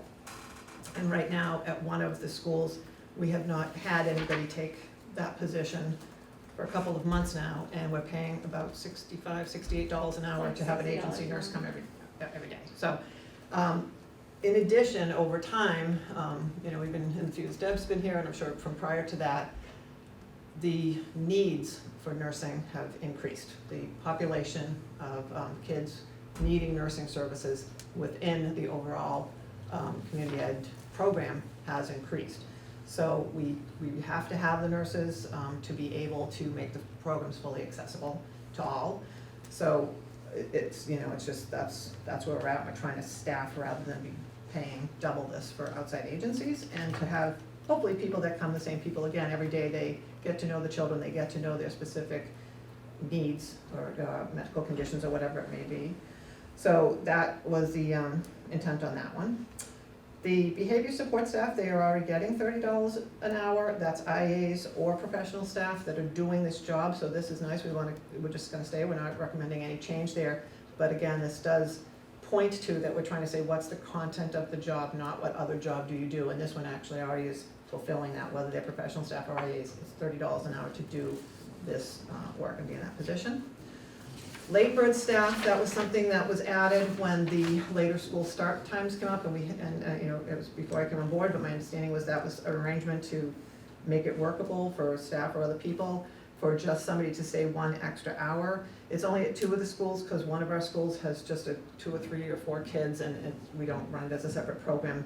People still do that, but it's her existing staff. So we have 2 people doing this position, and right now it is mirroring their Unit D IA rate. They're getting the exact same rates they get in the day, and we're trying to extract that these are not, every time they get a step and a COLA in their union, that would push this up too, and we're trying to say this is not that job. So it just happens to be that the 2 people in there, one makes a little bit more than this, one makes a little bit less than this, but again, we were just really trying to say if they choose to stay in the position, then they do, but we're really trying to say that's what we feel the work is worth, is $25 an hour. We're just setting rates where rates didn't exist before. Essentially, yes, we have sort of a vacuum on some of these jobs that are not in a union contract or are not full-time jobs, and they seem to have just, I don't know how they came about, but they've been, like this for a little while, and we're really, as a, myself and the HR director, all of us and the different directors, really trying to get these to be what the work is, what the responsibility is, and set the rate. And then if people want to put in for them, knowing that's the rate, then that's the rate. And there wouldn't be steps, and there would be an annual COLA. It would probably be a number of years, and we would look at it every few years, like some of the other set rates. So that would, again, be 1 hour a day for 2 people. The door monitor position, and if you have questions for Deb afterwards, she can tag on to this. She feels very strongly, and there's a good reason, I attached to the document that she gave me of their expected responsibilities in her program. The other door monitors that we have at the 3 elementaries, it's more of a, I call it a reactive. I'm not gonna say that they're not proactive, but it's more often adults that might come in during the day and be raptured and things like that. And there's also support behind them if they have to walk away from their desk, the secretaries or somebody else is there. It's not, Deb's program, we know, has a lot of students, a lot of kids attending. It's very chaotic, but managed, chaotic, environment where a lot of people are coming in all at once. And I won't go through the whole list, and she can expound on it more, but they are really tracking of all the kids that are supposed to be there actually there. they're calling all of the teachers that run her programs and saying, here's who's out today, so they know who's supposed to be there. If the kids are supposed to be there and aren't there, they might call the home and find out, is the kid, is the student at home? That's not what a regular door monitor in the 3 elementaries is doing. So our 3 door monitors, or our 2 door monitors at the elementaries are getting minimum wage, and they got the minimum wage increase in January because minimum wage went up, and they're still at minimum wage. The door monitors for Deb's program have always been more than the minimum wage. They're not on steps, so they didn't get a step or a COLA at all this year, so they have had no increase this year. So we're recommending a minimum of 2%, but 2% for now, I think, would be, but they really should just be getting one every year. So that's what that's about. We feel that, and Deb says, like, she can't run the program without them. So that's essentially this, more information in the memo. And then we have 3, I put at will because they really are, it's not contractual, people teaching the enrichment content for the program, for the after-school programs. They happen to be Unit A members who were getting $30 an hour. Again, we are very well aware that they have an expectation that they will now get $35 an hour. And they teach specific, whatever their content sort of is during the day, for the most part, is what they're teaching here.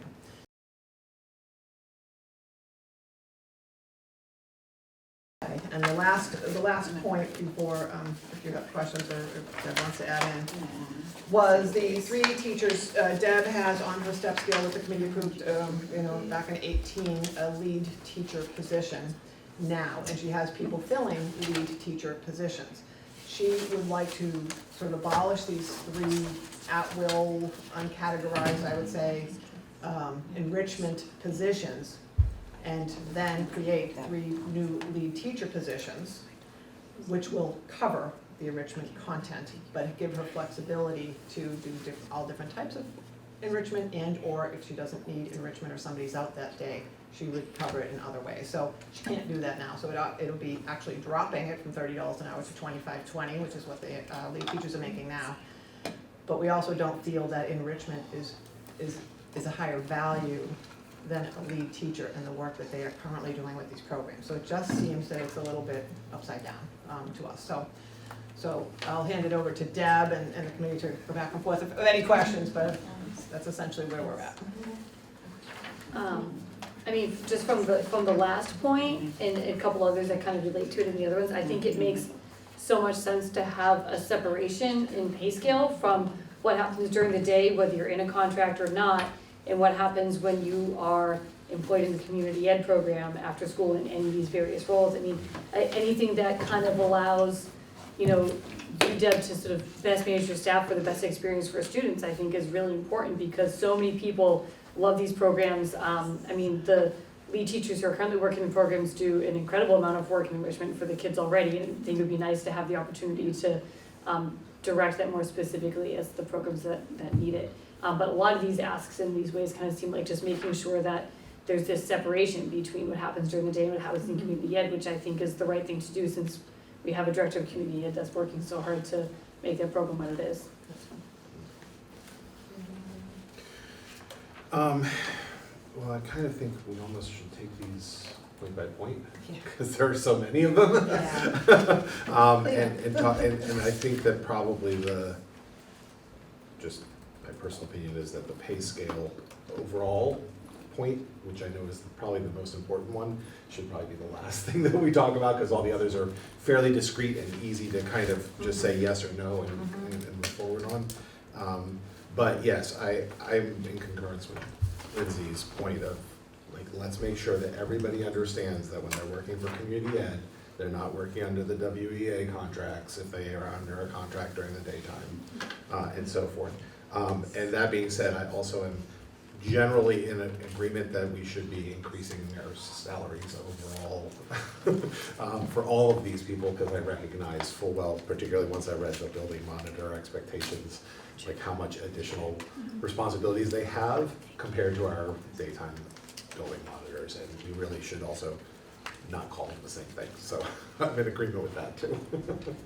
So that's my overarching, but as the chair, maybe you want to. Want to go for each one? Yeah.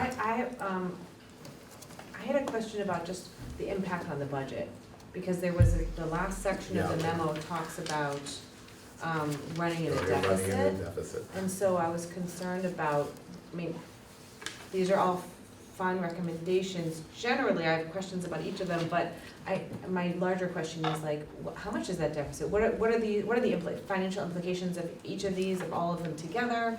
What is the deficit looking like? How large is the revolving account now? How long would it take to deplete it? So just to have some more details on like, what does that look like? Because if that's gonna have an impact on, parent fees, that's something that we should know sooner rather than later. Cause those are just, things we have to balance. I actually would like to, since we've been talking about on the budget part of it, and then Deb can add on to that. So, Deb has created a sheet that really is sort of a P&L, and we've been working a lot together to. What's a P&L? Oh, I'm sorry, profit and loss, to sort of figure out. Until, of course, these are voted, we really can't present that, so that would be coming forth on the next meeting. We're gonna work on that in the meantime, once we know the direction on these, because then we have to plug these rates in to really come up with that. However, there has not been a loss yet. She's projecting a loss this year. Part of that is we lost the vouchers, which we brought up earlier in the school year, from the state, which is about $70,000 in revenue. So that was one loss, but when we're doing the projection, just like any budget projection, we're assuming that every person is going to come in every day and fill their role. As, Deb's staff do not get paid sick days, or, it's just a different situation. So if somebody is out, while it's difficult on them to cover, they actually have, a savings, so to speak.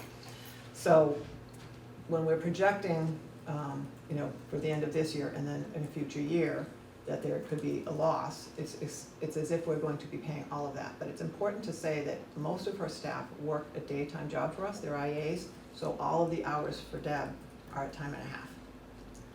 There's really not much we can do about that, because they're probably the only people that are gonna fill the roles, and they're very good, and she really appreciates her staff, and they do an excellent job, but it does push it all into a time and a half range. So, and that can't be known. It depends, if it's in their 2-week salary, if 1 week was a vacation week and 1 week they worked, then maybe they, not have, it just depends on how it all falls out. So, that's one of the pressure points, I would say, that has always been on community ed and will continue to be. The balance for it is healthy in the fund, and we could either, I know that there was some decision that maybe the tuition go up, a certain percentage each year so that it smooths it out. I did not recommend one last year. I still do not feel like we need to recommend one. We could probably go another year or maybe even a couple of years of drawing down the fund balance. It's difficult because I know there was a study and a decision done a decision made in 2018 about, if we go up so much a year to smooth it out, which is a good thing. But I also feel that we have a significant enough balance that we could give families relief. And possibly, we haven't discussed yet, is the other problem, or not problem, but issue that we have to talk about that might affect when we do the P&L, is if we are going to offer the same voucher credit to families that lost the vouchers and come up with some sort of financial aid for those families. And I anticipate we will do something. So what we were hoping to do is sort of figure out some of these, and most of these are not a big financial impact. The steps are already occurring. If we don't go with the COLA, then they are. The 2% on the monitors is minimal. Going down to the 25-20 from the 30 on the 3 enrichments people would be a little bit of a savings. They don't, do that many. The nursing would be the increase, but we're paying an outside agency anyway. So in all, I don't think the whole, lot together is going to make a significant difference financially. And we certainly could keep the rates without an increase for next year and use some of the, accrued profits in past years from the program. So the biggest hit is the vouchers. It's one of the hits. It's gonna be about 70,000 that we won't be getting next year that we have received in previous years. Okay. And is that through EEC? Yes. And did they cut it for everybody?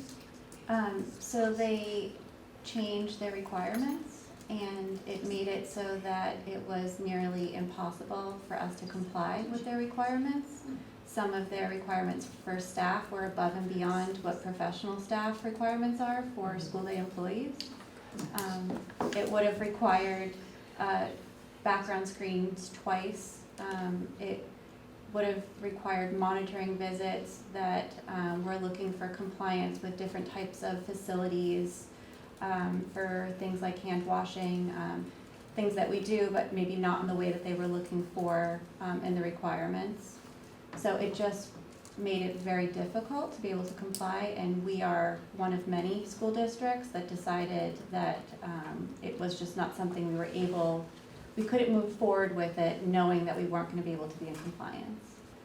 And I think Deb too, when you brought it to cabinet meeting and talked about the vouchers changing, I think you had mentioned that there's a certain amount of PD that really can only occur during the day, and because most of her staff already work as IAs and then go right until 6 o'clock, it was impossible for them to actually go to some of those things. So, so there was enough things that when we got together and with the cabinet after Deb presented to us, we agreed that we would rather try to handle it internally, because the 70,000 is probably less expensive than what the expenses would be to comply.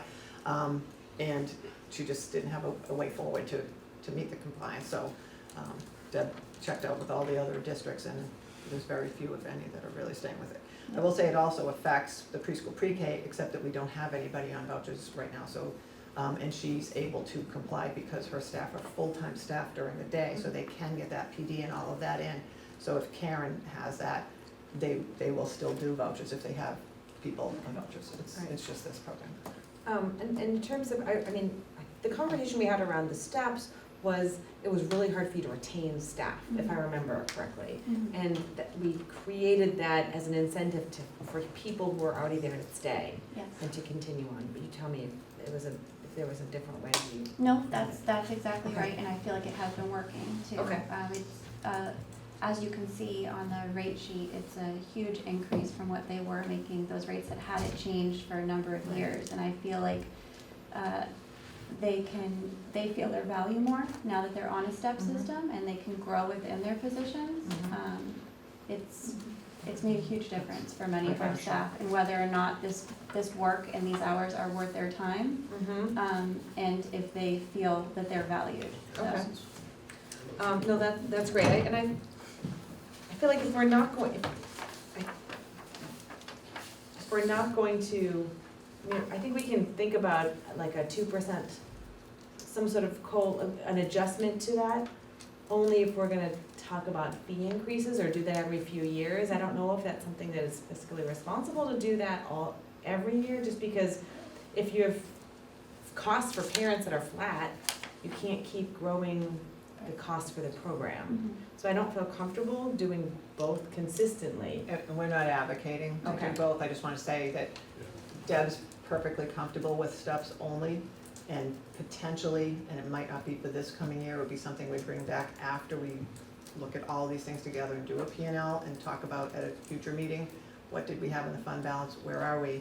And then say, and if the committee ever decides to do a COLA on the top step only, so, because they don't have steps. But I will say that the delta between, the steps are a 3% increase.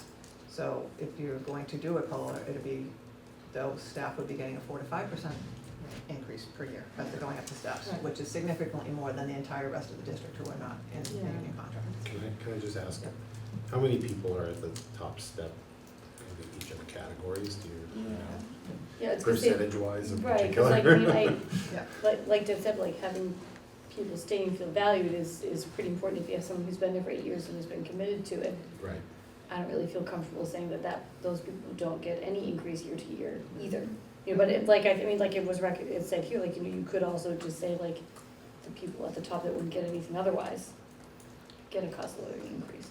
And that's, if we were going to advocate for anything, that would be all we would be advocating for, is a COLA once they reach the after top the step. step. But not all through the steps, because it's a significantly larger increase than. Yeah. Yeah, no, and I throughout the agree with district. that. My concern is I don't have the numbers in front to say like, yeah, we can, that the program can afford it, and it can afford it to, and while still keeping costs for parents at X level, so. Right. In theory, I agree, but I feel like I don't have enough information to say like, yes, let's do that on top of it. Sure. I will say there's also, I'm sorry, just before you answer the question, just, it sounds to me like there might also be an equity issue if we are talking about a COLA on top of the, you know, that either matches the steps, because now it's 3%, but not everybody else is getting COLAs of 3% across the, so there's gonna be some weird stuff that might come out of that conversation, right, if we think about that going forward. I mean, one of my questions is, so a different question, but sorry, I'll let you answer the question in a minute. But Kendra, do you know why, or maybe Deb, do you know why we stopped at 8 steps? Do we have people who have been here longer than 8 steps? So it's not necessarily that they've been with us for 8 years, it's that they have equivalent experience and the relevant experience for their job. Some of them have been with us for 8 or more years. Yeah. But someone might come in with lead teacher experience that's equivalent to what an extended day teacher does in that role. They might have 4 years of experience, so they're gonna come in at a higher step than someone who doesn't have experience. Sure. Which is true on all of our step scales, so the same with teachers or custodians and that too, they don't always start at a 1, they start at wherever we bring. Right, which is even more important to like figure out why we stopped at 8 potentially, because. Well, our custodians and others stop at 5. Yeah, So there's eight a is, huge range. it is a very good amount of steps. I know, I mean, Yeah, I wouldn't advocate for higher. To me, if we were going to do that, it's, you know, cost of living increase or COLA above step 8. And again, the steps are 3%, and we are not giving a 3% raise to anyone else in the district. right. So it makes it very inequitable, even without just the fact that there are steps, when all the other non-contract workers in the district do not have any steps, and they're getting a COLA less than 3%, they're already getting a higher increase. Right, Step. yeah, I get all that. But, right, and so, like I said, this came about, you know, a couple of years ago, and so when our first recommendation came forward, we were just following what had, you know, for myself, had read as guidance from, had happened in 2018. But then, you know, John had also asked that question, and like, you know, is this what we do for other, you know, others? So Debbie and I had further discussion, and she said she really feels that the steps are more valued by her staff than just a COLA would be, which would bring, if we did just a COLA, it would be like everybody else that's not aligned. But we get it, that's value, it's already been put in for 2 years, people are used to it, they're looking forward to that. So that's why we're saying we agree, stay with the steps, but when they reach the 8th step, then maybe a COLA would be appropriate. So what we wanted to get some thoughts, whether there's, you know, a vote to do one or any of it or nothing, just a thought of where the committee would think we should put, so because we can't do the P&L until we have an idea what rates we're putting in the P&L spreadsheet, that's what we're trying to So get can to. we figure out how Yeah, many? so community education has 140 employees. Of the 140, 95 have positions that fall on the step scale. Of the 95, 37 received step increases this year. And of the 95 in step positions, 17 are, as of this year, we're already at step 8. Of those 18 at step 8, 12 would have been eligible to go up a step had there been another step, but there is not another step, so there's 12 people that we're talking about. So 12 won't be getting a step, they won't get an increase unless we had a COLA. Correct. Okay. For FY '21. For FY '20. For FY '20. They were at, those 12 were already at step 8. Okay. There's 17 total at step 8. 12 of them were on step 8 last year and remain on step 8. The others moved up to step 8. And so next year, So 21. in FY '21, they would be eligible. Right. If there were another step, they would Right. have been eligible. And if, you know, as a couple of years go by, we would have to look at doing something with the entire grid, because by only having steps with no COLA, the downside of that is 5 years from now, someone entering would still be entering at what they're entering now. Right. So we're not actually meeting. going to keep up with, I mean, the inflation in the irony market. of how we've set this up is like killing me, because for everything else, we're trying to make it consistent and have the dollar match the job, except for this, where we are building a step system. It just seems so confusing. We're like advocating for one, and this is nobody's fault here, I mean, I'm gonna own it because we created the steps, but we're trying to, in every other way, we're trying to pull the job out and say, it's $25 an hour, that's what it is, because that's what the job is, except for this little area. It is an anomaly, and I initially leaned towards, as I said, COLA only, not the steps. In my heart, I still do, but I respect what Deb's saying about what her people feel, but, maybe with more discussion, and they realize that, the COLA would give them the longer term advantage that it would be every single year, rather than being frozen at an 8, maybe they would feel differently, I don't know. I don't know that personally. But for another job, we're saying like, okay, this is $25 an hour for the late bird staff, right? So would that, we'd have to vote a COLA for all of extended day staff for that to be impacted? Or is that just gonna stay at Right. 25 until we vote? I think we thought that could stay for a while, because, again, she might have people that are their IA job, they might be making 28, or they might be making 22, but that is a 1-hour job that those people, are not putting in for the other jobs because they don't wanna work till 6 or whatever their situation is or can't. It's 1 hour, a day at 2 schools, there's 2 people in it, and we feel that 25 would stand the test of time for a few years, Right, so whatever that's may the be. point, is So, yeah. we're trying to build in these, like, this is $25 an hour, that's gonna be $36 an hour, that's gonna be $30 an hour, except for this, so I can't think of an argument where we'd wanna add COLA on top of step 8, when we're not adding it to anything else, we're trying to build in actual set rates that we may need to revisit every 3 years to make sure it's still in line with, so you can still recruit and it's aligned with like other districts, but. Well, I'm of the mind that I agree with the whole concept of the steps initially, to kind of retain staff and give them a consistent kind of going forward. It's unfortunate that it's not quite as equitable as I would like it to be across the other steps structures, but that being said, I think we are gonna have to talk about COLAs at some point in time in the future, even if we continue to retain the step structure, just because the market will continue to move forward. Right, and we COLAs cannot- for everyone, but not just. Right, no, yeah, but I'm Right, saying that across the including board the COLAs, steps. including this, yes. Yeah, because in 3 years, it will Right, I agree, be so that it's off sort of kilter again. yeah, Yeah. 3 points is that the people at step 8 are getting no increase, but everybody around them in the program would be because of their steps, so you say, oh, maybe that's not the right thing. And then, of course, steps and a COLA for everybody does not seem the right thing because it's not equitable throughout the district.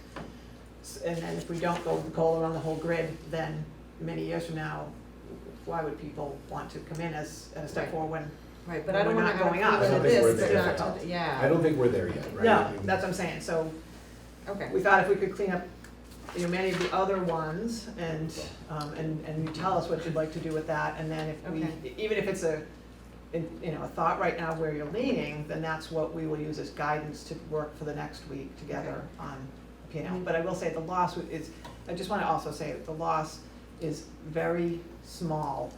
That is the actual projection with the fact that people are out and that we don't fill everything, but when we're giving a projection, it's assuming everything's in it, cause we have to go conservative, it's gonna look like it's gonna be more, but in the end, it's not a big loss. And we can't even say it's necessarily this program, it's the aggregate, of Deb's programs.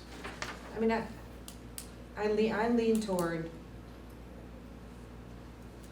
not adding a COLA, doing the steps without a COLA, unless we're gonna do a COLA for the whole program. And I think we reassess that every few years, maybe at the same time as we reassess fees, because they have to grow together, unless we're gonna run into deficit. So that's kind of where I would lean on it. One thing that I want to say about it is that the staff who is on that STEP program is also doing significantly different work than people who are doing an hour of late bird or some other things, right? Like, I think that, you know, that was part of the reason we're putting them on steps, is that the work is significantly different than a lot of these other things that we're talking I about. don't So know like, if it was, I don't know if that was the reason. I think the reason was they couldn't retain. So the other positions that are on here, some of them didn't exist at the time. So to think about late bird and to compare it to the step scale might not make sense right now, just because that's something that was created Okay. later. Okay. The step scale came about after the whole NASDAQ study where they had given our program, this was prior to Oh, me right. coming, they had Yes. given our program some action steps. And one of the areas that they wanted us to address was working towards better staff retention and to evaluate our pay rates and whether or not those needed to go up. In doing so back in 2018, they absolutely did need to go up. And now the rate that we're in, the range that we're in for the steps is at the higher end of average across the different districts that I compare with, that are Okay. comparable to us. Okay. So it really, again, it kind of gives them a path. It used to be, as you can see on there, that all lead teachers made just one standard rate. So for people coming in with a little bit of experience or no experience, it didn't seem equitable that somebody who was working during the day and had been a part of the program for 10 years was going to make the same amount as them, but we wanted to give them that path to grow. And I truly do think it has aided in retaining some of those staff. Okay. Just giving them a path for growth within our program that didn't exist before. Okay. I mean, and like, even if some of these other positions exist now and they didn't before, what the staff is doing for 4 hours during the day with a group of kids and planning and doing that is different from even this extended list of door monitor or 1 hour at late bird and stuff. So like, the planning, the instruction that they're doing with those groups, I think is different. And I think it's justifiable to say that across the board, COLAs are not necessarily an equitable thing to do either, so. Right, and I mean, believe me, I'm a contracted I'm a union employee who is on a step schedule, who's been on the top step for a very long time now, because I've been in the same job for 25 years, so same employer. So I get what top step means and how that impacts people, but it's a fairly small number by comparison as well. That's another thing that, like, it would be one thing if you told me that there was 25% of the staff that were all at the top step. I'd be like, yeah, let's rethink that maybe a little bit, right? Then maybe I would be more inclined to a COLA going forward. And not to knock all the great work that people are doing who have been doing it for a really long time, but they also knew that there was this top step that they weren't gonna get anything above and beyond that. There was no expectation by comparison, so. And we're on the higher end of average. Right. Right, Okay. even still, Even still. now in Yeah. 2020. All right, I think, I mean, it'd be good to see what the cost of it all is when you put it all together, because it's hard to make a final It is, so- decision without that. So if you could sort So of we can give her a say, sense of the if you committee, think that Yeah. the other things. All right, so why don't yeah. we go through them and give our senses, and then we, okay. All right, so, I numbered them if it's easier to talk Oh, about. sorry, I should have done that. That's Great actually a idea. good bullet idea. I'm number gonna one. refer them to Bullet as number numbers in the two. notes, so if you All right. number them from 1 through 7, then you'll know what I'm talking about in the notes. Oh, that's good. Okay, so, the 3%, I lean toward sticking with the steps for now, and then we can revisit COLA more holistically when we revisit like a fee increase. But I'd like to see like what it looks like in terms of what a deficit looks like. I don't know. No, I agree. I don't think I'm not looking for a COLA right now. I think the step structure is working. Yeah, I would just say that given that there's 95 staff that are actually on the step scale, we actually are pretty close to 25% of them are at the top. If there's gonna be 17 next year at the top of that. Well, then we might need to talk So- about that. Yes, Yes, you're right. I like your Point taken. plugins. Point taken. All right, next one, again, the increase for the nurses seems reasonable. Seems like it's very hard for you to find it, and we're paying a lot more when you can't. I don't know if you have any Yeah, thoughts? no, I agree. Yeah, actually, in the research that I did showed the 36 is actually, a different website other than Glassdoor, right, shows 36 as the average. So it's somewhere in that range, and that's perfectly acceptable. The next two are remaining the same, so we're not deal with them. The next is the door monitors. I think that seems fine. We made a good case for that. Do you have any feelings on them? Which one are you? The door monitor, because you had the Lakebird and it was gonna be the same as the behavior is supposed to have. So we're in concurrence with that, right, that's the $30 And the Lakebird is the same, Lakebird. it's consistently, it's not changing. Sorry, just the Lakebird Oh, staff it right is now changing. make It their is. IA rate. Oh, So- it is So changing. we're, the proposal is for a flat $25 Like we were doing before, separate okay, from the sorry, That's that's okay. fine with me. Any But, thoughts on that one? Yeah, the only thing I would say about it is the caution on the grandfathering, right, again, if we're not. making a clean sweep, clean break, Right, let's right, make right. a clean break. I understand that we have somebody in there who might be making slightly more than that, but I think that Right. you have to know that you're doing a slightly different job than, So we would repost the jobs as we intend to do anyway, as Ken Strolazzi, our HR director, has been really trying to systematize better for the HR. So they would get posted, reposted since the change, and it would just say $25, and then both of those people, obviously, if they put in for those, that would be the rate that they would get, they would know that up front. And of course, they would get, I assume Deb would make the decision if they were the same people or whatever she did with whoever might apply, but they would know up front that's what it is. When we first were looking at this and we talked about grandfathering, there were two staff in there that were both over 25. One, and IAs tend to turn over a lot throughout the district and all districts. But now one of them is less than 25, so that person would actually get a bump. So, but it's just making, the job is the same. We shouldn't have one at $21 or $22 and one at $28 when they're doing the exact same job. So that's what we're trying to do. right, and even so, even if you move the 21 up to 25, I'm not really sure that it's equitable when somebody else is making a higher rate but not doing anything. That's what I'm saying. We're just trying to say you're doing the same job, Yeah, so so it's here. Even it out, yeah. Yes. Okay. And the door monitors. Door monitors, Yeah, that's fine. absolutely. Yeah. I think And then we're- the last one is the lead teachers. I'm gonna be honest, I don't totally understand what you mean by this. I can explain a little bit Okay. more. So we have enrichment teachers within our program, so currently there's 3. Mm-hmm. 2 of them are district daytime gym teachers, and then they come to our programs and they will run gym classes Okay. for the extended day program. It's not to say that our lead teachers within our program don't take the kids to the gym and do programs as well, but this is something additional that's existed long before I started. Okay.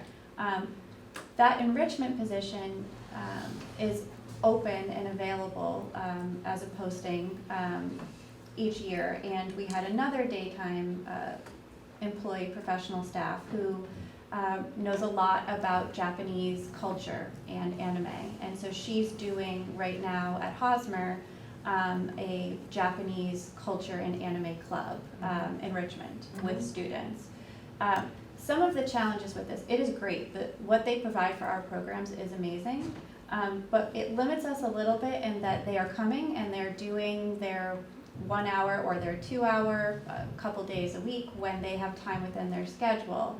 Where if we more internalize it to be a lead teacher within our program, then they can be lead enrichment teachers. We can have them travel between the 3 elementary schools and take whatever enrichment they're providing and spread it across all 3 schools. But it also allows us to now have built-in substitutes, so that if we have teachers out or something's going on in a day and we need to reroute that enrichment teacher, we can take them and use them as a critical team member to help with our ratio coverage. Gotcha. That's something that we don't have now with these enrichment teachers. So I just want to be clear that it is not, they bring a lot of value to our program. Just structurally, it's not working as well. Right. Okay, fair enough. Any issues? No, I'm totally makes sense. complete Okay. agreement with this. All right, wonderful. Obviously you're gonna go back and put these thoughts together and then come back with just any cost implications. Okay, wonderful, so I'm just gonna ask for a motion to recommend to the school committee hourly rates for community ed staff for FY20 and FY21 as presented. So moved. Second. All in favor? Aye. Aye. The ayes have it. And now we are going to move to adjourn. Is there a motion to adjourn? No, I'm sorry, no, because there'd be 2 new positions, I think you may also need to vote the 3, I'm sorry. Oh, the lead teacher teachers. positions. Yes, Okay. that we recommend to So- create those. So there's a question in my mind about that, right? So actually, the lead teacher positions that we're creating are not any different than other lead teachers, right? Is it gonna be a different job description, or is it Are gonna we just be the adding same lead title? teachers or just? We're adding lead We teachers. would add but lead teachers Okay. then, yeah. Lead And it would teacher be- positions, right, They that already we would exist. fill, Yeah. but they're not this, so. Instead of being like a grade 5 lead teacher at Lowell, they would be a lead enrichment teacher Community who ed. does Oh, I see. gym. And Okay. so while there might be some differences, just in terms of the content and how that lead teacher position looks, between the 5th grade lead and the enrichment lead, they're both leading groups and they're both planning activities for the week and for different groups.